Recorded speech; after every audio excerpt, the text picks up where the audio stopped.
Let's cover Linux basics.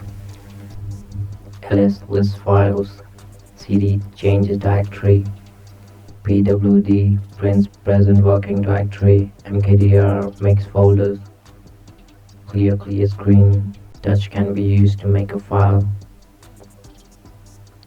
rm is used to delete a file.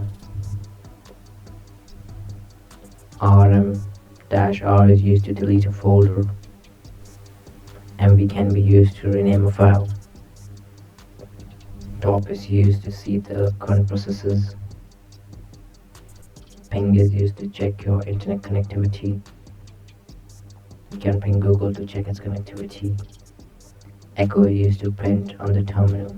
Thank you for watching. Comment if you want next part. I'm Mike Thiago. See you shut down now.